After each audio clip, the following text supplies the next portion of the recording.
Leave the money and get out quickly. Charlotte's harsh words saddened me. We may not get along, but we're family after all. How could she say something so heartless? As I felt lost, Thomas grinned and said, "Well, that went as planned. Mission accomplished." At that moment, I had no idea the chaos that was about to unfold. My name is Violet. I met my husband Thomas at work. I work in the office of a shipping company while Thomas is a truck driver. My first impression was that he's a robust guy, both physically and in personality. He's good at his job and kind to his colleagues. However, he wasn't so adept at the romantic game. Whether it was making a move or proposing, he was like a pitcher who only threw fastballs. No change-ups. But I prefer a straightforward man over a guy who thinks he's a playboy. As our relationship progressed and tensions eased, I found him quite interesting. Above all, he gave me a sense of security that I could rely on him. We got married and were blessed with 2 children. Our son and daughter have moved out and live on their own. Now, Thomas, Dad, and I live in a large house. Mom passed away 5 years ago due to illness. Thomas and I still work together at the same shipping company. Thomas has been promoted to a supervisor and now handles the dispatching. We had a happy marriage, but one worry was my brother Jason. Dad is soft on Jason. Jason has been dreaming of becoming a rock singer since he was a teenager. He's still chasing his dream, pompadour and all, no matter his age. I won't discourage anyone from following their dreams. However, when he runs out of money, he comes to borrow from Dad, and Dad, being soft, lends him the money. Dad, lending money is fine, but has he ever paid you back? Violet, when you lend money, you should do it with the intention of giving. That means you shouldn't expect it back. Remember that. But Jason thinks he'll somehow make it. He's underestimating life's challenges. Isn't that risky? When I was young, I dreamed of becoming a novelist. But Victoria's parents said if I was going to marry her, I needed a stable job. So I gave up my dream and chose to marry. I don't regret getting married, but I do regret giving up my dream. That was the first time I'd ever heard about my dad's younger days. So that's why I want to support Jason's dreams. But it doesn't seem like Jason's putting in much effort. Do you really think he can achieve his dreams while goofing off all day? Mountain climbing isn't just about conquering the peak. Every step you take along the way is part of the story. Well, you sound like a poet. Makes sense since you wanted to be a novelist. Come on, you're making me blush with such direct praise. I'm not praising you. Initially, I was worried that Jason had some dirt on Dad and was blackmailing him, but it turns out Dad also chases dreams, so he probably understands Jason's desire to escape reality. One day, Jason brought a woman home. Let me introduce you. This is Charlotte. From her name, I expected a dainty woman. She was, well, big. Hi, I'm Charlotte. I'm Violet, the sister. Nice to meet you. Charlotte is 5 years younger than me, but much larger in build. Our first impression of her wasn't great. She was curt to both me and Dad, leaving us with the impression that she had poor manners. Eventually, Jason and Charlotte got married, so she became my younger sister-in-law. Neither Jason nor Charlotte held full-time jobs. They were always quitting their part-time jobs in a huff. Charlotte practices jiu-jitsu and has a short temper, often bragging about putting her arrogant bosses or seniors in joint locks. I just hope she never gets arrested for it. Jason brags about stories that aren't brag-worthy, like headbutting a disrespectful boss. 2 kinds of stories I really can't stand: bragging about bad behavior in the past, bragging about fights. I think many women also find these kinds of bragging a turn-off. One day, Jason came home to borrow money from Dad again, and I finally spoke up. Jason, you're working, right? Why don't you have any money? I got into an argument with a plant manager just because I forgot to put away a cart. I told him it was workplace harassment. He yelled again, so I gave him a flying knee kick to the chin. Charlotte seemed pleased, asking, "Total KO?" I decided that if Dad wouldn't say it, I would. Every workplace has people you won't get along with. But even people I initially disliked turned out to be decent later on. I've often been glad I didn't pick a fight. You and I lead different lives. My pride is taller than the One World Trade Center, so yelling at me is practically asking for a flying knee. I couldn't believe my ears when Charlotte cut in. "You're siding with a boss who harasses people?" "That's not what I'm saying. Oh, so you're lecturing me. You better be ready for this. Ready? Want to take this outside? Or here's fine, too. I was flabbergasted. What is she, a teenager? Feeling threatened, I walked away. I couldn't believe she was actually picking a fight. Jason didn't intervene. Would he have stopped if it were his wife fighting his sister? Getting hurt would be the last straw. I knew I had to watch out for that couple. When I turned 50, Dad got sick and was hospitalized. It wasn't long before we had to say goodbye. People said he lived a long life at 80, but I didn't feel that way. The era of living to 100. I still wanted to talk about many things with Dad. When Thomas and I were alone, he said, "Violet, actually, Lawrence." "What?" "Never mind." "What do you mean, never mind? Just tell me." "Later." Before much time had passed since the funeral, Charlotte approached me. "Did Lawrence leave a will?" "A will? Probably not. He was hospitalized so suddenly." "And if there's no will, then the inheritance." "You're already talking about inheritance?" "I guess you're not even sad." "How dare you? Want me to put you in the hospital?" "Try me." When I raised my voice, Charlotte grabbed my arm in anger. I was taken aback but didn't want to apologize. "Should we call the police?" "What are you doing?" "You made me sound like a monster for bringing up the inheritance, so I thought I'd teach you a life lesson with an arm lock." "You're the one who's wrong, Violet." "Enough!" "Don't yell. What are we going to do about the inheritance?" I was momentarily speechless, but then I glared at Jason. "Jason, aren't you sad that Dad passed away?" "That's irrelevant." "Stop calling me stupid. I don't want to be called stupid by someone as stupid as you." "What did you just say?" The atmosphere was tense until Thomas arrived. "What's going on here?" "Wife, you better tell your husband to raise the kids right." Those words crossed the line. "I'll pass that message right along to Jason." "Good on you. I'm fed up with you, Violet. This makes my decision easier." "Decision?" Jason dropped a bombshell. "I'm the eldest son. That means the house and Dad's inheritance are all mine." "Are you out of your mind?" "I'm perfectly sane," Jason said, stone-faced. Just as we were stunned by his audacity, Thomas spoke up. "Violet, let's try to keep a cool head. We're not making any progress." "Fine." We sat down at the table to hash it out. "The inheritance is all mine and Charlotte's. Violet, I want you to give up your claim." "That's ridiculous." "Our dad isn't rich. If we split it between 2 households, there won't be much left." "There's only 2 of Dad's children, me and Jason, so it should be divided between us." But Jason scowled. "Look, Violet, you and Thomas both have jobs and are doing fine. I'm the one pursuing my dreams, so I'm the one who needs the money." "Why don't you get a job, Jason?" "Let me finish. Living in the house means no rent, and with the inheritance, I can take on the world. Dad was cheering for me, you know. The best way to honor him is to pack Carnegie Hall." "You can't even pack the local park." "What if I do fill Carnegie Hall? Will you put your money where your mouth is?" "What are you talking about?" I seriously considered calling the police. "Thomas, what do you say? Can you give in?" "I cannot." Then Thomas calmly asked Jason, "So, you're asking Violet to relinquish her claim?" "Yes." "And you're okay with that, Jason?" "What are you talking about? Of course it's not okay." At that point, Charlotte glared at me. "Shut up. You've been yapping like a puppy this whole time." Such words should not be tolerated. When I glared at her, Charlotte glared back with an angry face. "Is it cute to yap like a puppy only until you're in your 20s? Stop pretending to be a young girl. It's embarrassing for a 50-year-old hag." "Take that back. I won't tolerate insults." "Thomas, wasn't it? You should have set her straight. What a useless couple you are." At this point, I couldn't keep quiet. "If you weren't as big as a hippo, I'd have slapped you a long time ago." For a moment, Charlotte looked dumbfounded, but then turned to Jason. "Did your sister just call me a hippo?"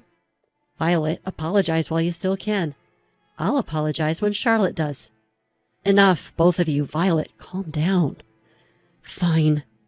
Let's proceed with the disinheritance, Violet." I looked at Thomas with wide eyes, but something in his gaze told me he had a plan. Why else would he agree to such an unreasonable demand? I had no choice but to trust Thomas. So, Jason, just to confirm, you're fine with Violet being disinherited? I've been saying that. Stop making me repeat myself. It's annoying. What an infuriating couple. A wife who acts younger than she is, and a husband who thinks he's smart but is actually dumb. Leave the money and move out already. Charlotte's harsh words saddened me. Aren't we still family, despite our differences? How could she say such merciless things? Why should we be the ones to leave? I couldn't agree to this. We'll find a new place soon, but we have belongings. Please give us a bit more time. If you take too long, I'll throw everything outside. Try it, and I'll call the police. Think I'll be scared if you mention the police? I'm not afraid. Call the Marines if you want to arrest me. Unable to contain my anger, I stepped outside. I wonder if Dad is also at fault. Thomas smiled at my confusion. It worked. Our plan was a success. What? These moments make me thankful for our savings. With savings, you don't need to borrow money. Even with zero debt, there are still substantial monthly expenses: rent, utilities, food, taxes. Taking on more debt would naturally make things tougher. I've always made it a point to avoid loans, pay in full for what I buy, and save a bit each month. Years of this kind of effort mean we won't be in a bind when emergencies happen. Maybe Jason set a bad example. He lives impulsively, and when he's out of money, he turns to Dad. It was one thing when Dad was working, but he had no problem borrowing even after Dad retired. I always tell my kids how important it is to save, so they don't end up like that. Thomas and I settled into our new condo.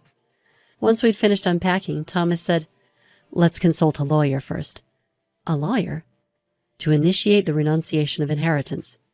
Are we really giving it up? That's when Thomas finally told me what he had almost mentioned before. While playing chess with Lawrence, he quietly mentioned that he lost all his savings and is in debt. What? Because of Jason? Yes. That made them even more unforgivable. Maybe that couple also shortened Dad's life. You're not entirely right, but you're close. Huh? Thomas told me something even more shocking. Charlotte had yelled loudly from behind Dad and pushed him with both hands. It wasn't just a one-time prank. It had happened multiple times. Dad started fearing it was an attempt to induce a heart attack and couldn't say anything when Jason came to borrow money. I never thought they'd go that far. In other words, Lawrence had much more debts than assets. You get what I'm saying? Yes, now I get it. Inheritors receive not just assets, but also debt. If the debt exceeds the assets, you can renounce the inheritance. Let's ask the lawyer. That's the best course. We consulted a lawyer and successfully renounced the inheritance. Just as I thought they might show up, Jason and his wife barged into our new condo. Violet, you set us up, didn't you? Set you up? What are you talking about? Don't play dumb. There's no inheritance from Dad, just debt. You knew, didn't you?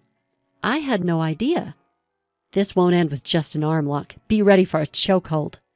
I calmly took out my mobile phone. Hello, is this the police? What are you doing? Charlotte grabbed my phone and shut it off. Violet, how are you going to take responsibility for this? Then Thomas stepped in. Jason, I recall asking you multiple times if it's okay to relinquish the inheritance, right? So you knew it was drowning in debt, didn't you? I had no idea. Whenever Jason needed money, Lawrence would lend it without a second thought. He gave out big amounts like it was nothing. I assumed Lawrence must be well off. Jason was at a loss for words when Charlotte interjected. Nice try, but you're not weaseling your way out of this. We inherited those debts. You two need to do something about it. What responsibility are you talking about? My spouse and I are not responsible for any of this. Hey, are you going to do something about this or not? Threats won't work on me. Or should we lay it all out for a third play? I'll share every detail of what happened. Jason, are you okay with that? How would I know that Dad went into debt just to give Jason money? If I knew, I would have stopped it. Do you even realize you shortened Dad's life? Unable to respond, Jason stayed silent, but Charlotte was defiant. If you're going to say that, are you okay with both of you ending up in the hospital? Enough of this nonsense. If you lay a hand on me or coerce me, it's jail time. Your threats don't work on me. You're 45 and talking like some high school delinquent. Charlotte smirked, glanced back, and looked at Thomas again. Wait, were those lines aimed at me? Right after saying it, you coerce me? Coercion is a serious crime, you know. You won't get probation. Idiot! Are you a judge now? It's complex to decide whether probation applies in any crime. Don't talk nonsense when you know nothing." Seeing Charlotte's tirade, Thomas turned to Jason. "Jason, are you okay with this?" "Charlotte, just shut up for a second." "Excuse me, who are you telling to shut up?" Feeling something dangerous in Charlotte's menacing glare, I said, "If you want to fight, do it outside. I won't allow it in my house."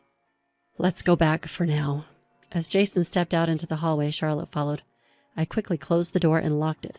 I could hear their arguing voices, but I was more concerned about causing a disturbance in the neighborhood. "Did you just tell me to shut up? What are you going to do if I call the police?" "Don't worry, I'll call an ambulance in a minute." A few seconds later, I heard Jason's screams from down the hall, but I pretended not to know him. Immediately after that, I heard what sounded like a dying scream, but it had nothing to do with me. Jason and Charlotte had insulted us, so obviously they'd severed ties with our family. So whether they divorce or Charlotte gets arrested for assault, it has nothing to do with me. A few days later, I got a call from Jason. "Violet, I was wrong. Will you help me?" "Who is this?"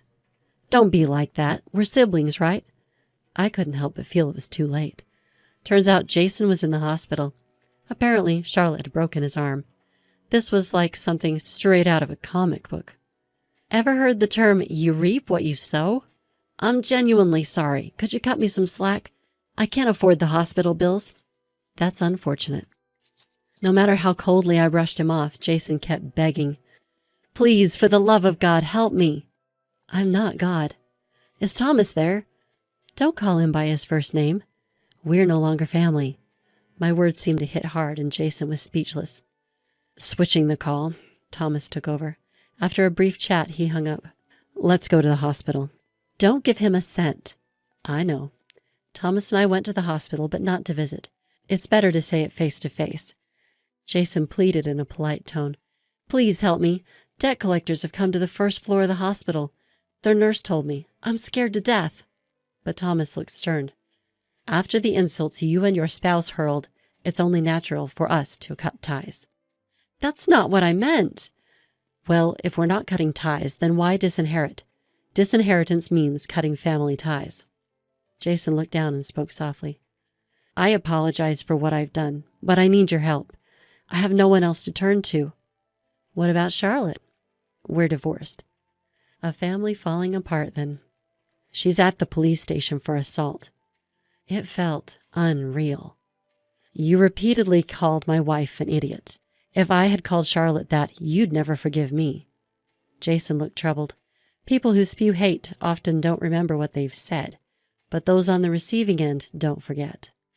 "I have a good memory. I remember every word you two have said.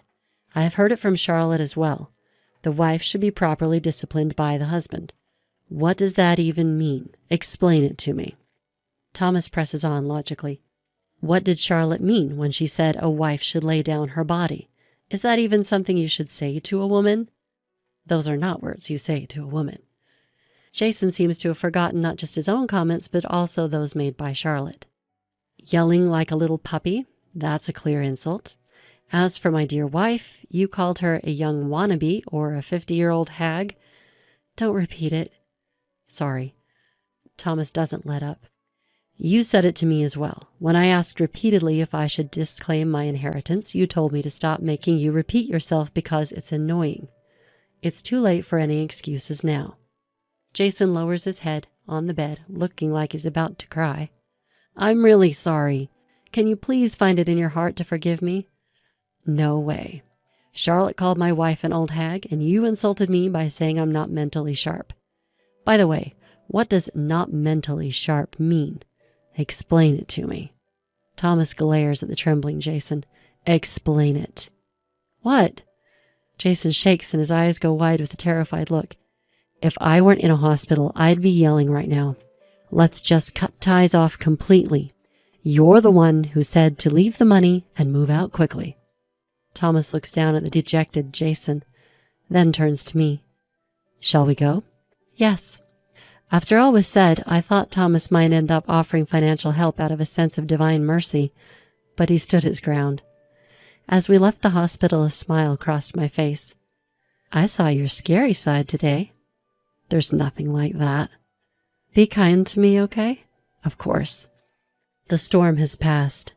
From now on, I hope for peaceful days, basking in the warmth of spring sunlight.